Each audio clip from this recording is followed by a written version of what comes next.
pero yo creo que ustedes están partiendo de una experiencia muy pequeña, la experiencia española, para hacer juicios de orden general, ¿no? Ahora voy a hablar de la experiencia mexicana, que tiene cierto interés, y no de esta época, sino de una época un poco anterior. La Revolución Mexicana fue un movimiento popular, apenas había intelectuales, es una cosa, además una de las pocas cosas realmente sanas de la Revolución Mexicana es la ausencia de intelectuales, es decir, de ideólogos. Bueno, toma el poder y no tiene gente, y acude a los intelectuales, y los intelectuales colaboran con el gobierno. ¿Estuvo mal o estuvo bien? Yo creo que estuvo bien. ¿Qué fue lo que estuvo mal? Que no fueron bastante críticos. Pero el resultado ha sido el PRI, Octavio. No es verdad. El resultado fue el Ministerio de Educación Pública con José Vasconcelos. El resultado fue la política internacional de México. Fueron muchas cosas positivas. Fue, por ejemplo, el movimiento muralista mexicano, fue la literatura, fueron miles de cosas positivas y otras cosas negativas. Esto es verdad. No, un momento, vamos por partes.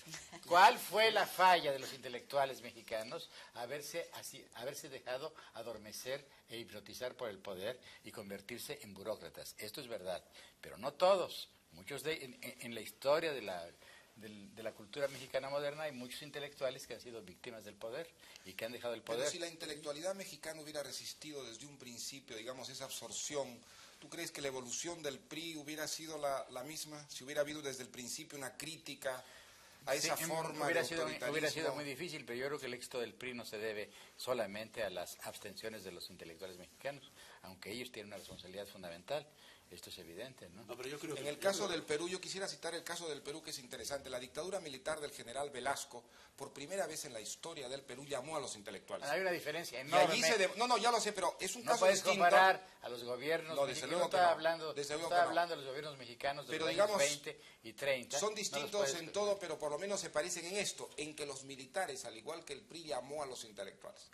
La dictadura militar de Velasco llamó a los intelectuales, y los intelectuales acudieron en masa y sirvieron a la dictadura militar en funciones, en algunos casos, execrables. Se convirtieron en propagandistas de acciones, de medidas que eran verdaderamente antidemocráticas, antipopulares, y simplemente porque se dieron a la tentación del poder, no por principio, sino simplemente... Estoy totalmente de acuerdo, es decir, hay un proceso muy claro de decir, esta aproximación al poder hace que, bueno, y tenemos toda la historia del siglo XX está marcada, se empiezan siempre aprobando errores y se termina aprobando horrores, como decía, no sé qué. Bueno, el poder corrompe. Sí. Pero ¿qué vamos a hacer con la corrupción del poder? ¿Cómo lo podemos...? Yo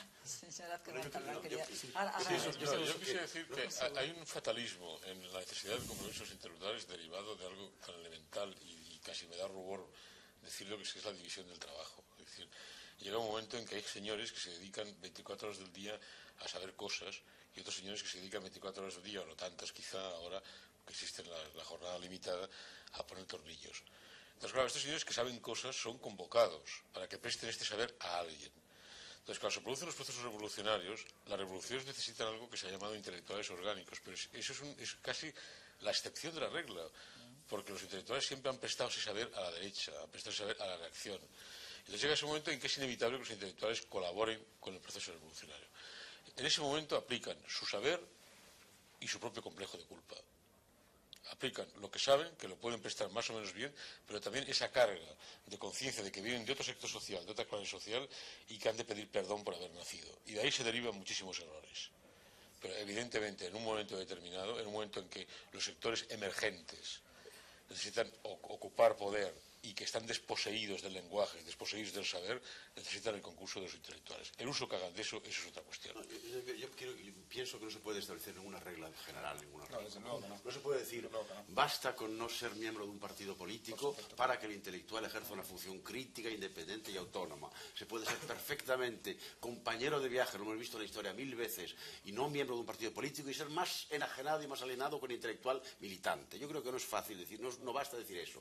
Tampoco es suficiente decir no se puede apoyar a un gobierno en tal o cual caso. El problema es, si fuera tan fácil establecer normas, no habría ninguna. Nunca jamás en un intelectual habría cometido ni errores ni horrores. El problema es que hay que establecer a cada momento y recrear los criterios, reinventarlos. Lo que es evidente es que el intelectual es mucho más eficaz cuando está combatiendo por la destrucción, la desaparición o el cambio de una sociedad que cuando colabora en la edificación de una sociedad.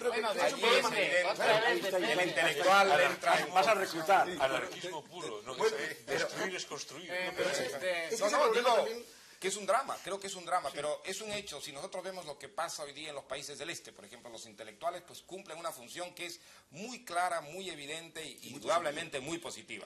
Pues lo vemos en países donde hay dictaduras en América Latina, es un hecho, los intelectuales por lo general están al frente luchando de una manera muy lúcida frente a un enemigo claro. Ahora, cuando se trata realmente de colaborar, ¿no es verdad?, con la ciudad dentro de una sociedad democrática, allí el intelectual entra en un estado de gran incertidumbre y confusión, ¿no?